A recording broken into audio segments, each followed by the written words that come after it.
Richard, keep my wedding rings and tell Alex and Jacob how much I loved them, and that this is not their fault. I can't do this anymore. I love you. Please understand. I just can't do this anymore. Suicide, the final act of those who feel life's problems are so overwhelming that the only way they can cope is by ceasing to cope entirely. Angie Fenimore was such a person. But during her suicide attempt, Angie discovered the turmoil she was facing in this life was nothing compared to that which awaited her in the afterlife. Hell is a matter of suffering, and I was in hell long before I took my life. Where I went was just a manifestation of what I was already experiencing. I wanted so badly just to end my life and to be done, and what I found was that I took all that with me, and it was multiplied, just intensified beyond anything that we even have the power of understanding in this life. And so it was absolutely the worst thing I could do. There was no escape. Angie was the product of a dysfunctional home. Her mother left early on, and Angie assumed the responsibility of taking care of her younger sister and her father, an alcoholic. The young girl carried out her new role as best she could, but the situation began to deteriorate, and eventually Angie became a victim of psychological abuse, sexual abuse, and was consumed with feelings of utter worthlessness. At 19, Angie attempted to neutralize her ongoing mental anguish by getting married and having children. But she soon realized that having a family of her own would not free her from her secret misery. I had fought depression for years and feelings of self-loathing that went along with how I'd been raised, and I felt like I was a horrible mother. I felt like I was dooming my children to a horrible existence, and I felt like I was actually going to be doing my family a favor by leaving them. Initially, Angie thought death would take her to a better place, an idea which had been confirmed by her stepmother. She had gone up to the corner of the room and seen her body when she had suffered a car accident. She had talked about being embraced by love and warmth and peace and not wanting to return back to her body. But such a tranquil transition would not be the case for Angie. My experience was completely different than anything I'd ever heard about. I had a concept of hell, but this was nothing like what I was anticipating at all. Traditionally, hell has been thought of as the final destination for unrepented sinners and evildoers. Images of lost souls suffering an existence of eternal torment in a pit of fire are familiar. But Angie's experience of the netherworld was not one of physical suffering. Instead, she found hell to be a place of unrelenting emotional distress. Angie's journey into the abyss began one cold January morning when, after failing to end her life by slashing her wrist, she took an overdose of pills and laid down on a couch to die. When I was dying, I could feel this tremendous energy encompass me, and I could feel my spirit and my body separating. And it was very powerful and far more real than anything I've experienced in this life. As her spirit left her body, Angie became aware of images racing toward her. What I saw was actually my very first memory, and that was of being born.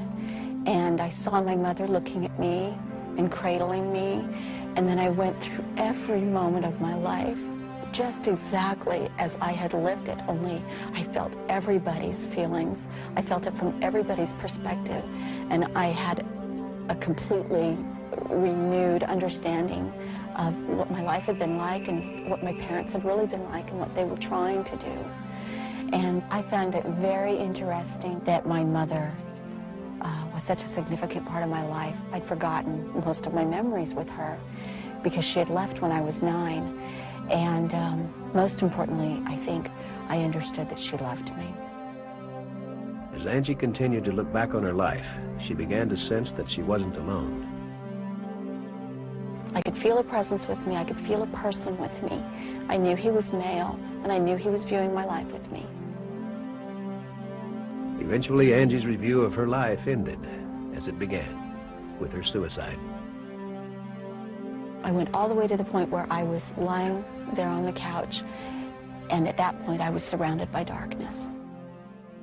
Angie then felt herself descending into another plane of existence, where she became aware of other disembodied spirits who had chosen the path of self-destruction. They were all kind of mumbling to themselves, completely self-absorbed, caring nothing about anybody else there or about anything but themselves. What was going on was that these people were reliving this worst experience over and over and over again, reliving this agony that they were in, this turmoil, whatever it was that had caused each of them to take their lives. Angie, as well, might have been doomed to this ironic existence for all eternity had she not been called upon. I heard a voice, and it said, "Is this what you really want?" And I looked to see where the voice was coming from. The words had come from above. I could see a pinpoint of light that looked just like a little star, and it grew in intensity and came toward me very quickly. But the light wasn't a star. It was a being who was made of light. And as he approached, I realized that this was God. I didn't have to be told. It was like the universe reverberated his name. And then he said, "You can't take your life. It's not yours to take. And life is supposed to be hard. You have to pass through these things. All of us have done this." And I was filled, as he spoke to me, with understanding about the purpose of life and what we're doing here and how important it is to think about how you treat other people. And then I felt another presence standing next to him. And I realized it was the same being that had been next to me during my life review.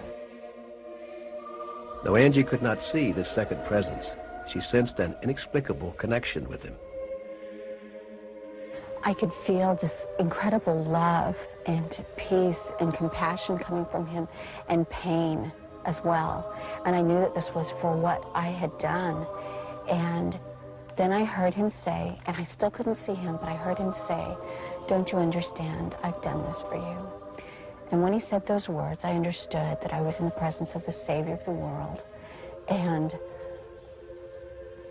I could feel what he had done for me. I was taken into that experience, into when he suffered for me. And I caught that moment of his life and understood that this was a very real and literal thing that had happened. And then I was shown what would happen to my children if I were to take my life and remain dead. And my oldest son in particular was harmed so terribly by the grief and the pain that he would have to suffer through his life that he was rendered incapable of even completing his mission here successfully. With the knowledge of the potential fate of her children, Angie's desire to die disappeared. And it was at that point that I was ready to come back. I think I just needed to understand that my life is not my own, that what we're doing here is so important, and every life that we touch is important. Angie's return to her body was instantaneous. When I came back, I rushed very quickly through the darkness, and when I opened my eyes, I was lying on the couch, and I could feel all the pain that I'd experienced, the drugs that I had taken, and my husband was coming through the front door at the same time. Looking back on the incident, Angie now realizes how she came to a place where she felt the need to kill herself. I didn't get there because other people had done things to me as much as that I had chosen not to overcome the things that are intentionally given to us, problems, things that we need to overcome so that we can grow. I still have trials that I have to overcome, but the important thing is to find happiness and to actually make happiness. Recently, Angie gave birth to her third child, David, and the happiness which his presence has brought to her is clear. I've often wondered how come I was permitted to come back, and all I can really say about that is that I am filled with gratitude that I was. I don't know for sure. All I know is that I still had purpose here, and that I was important, especially to my children.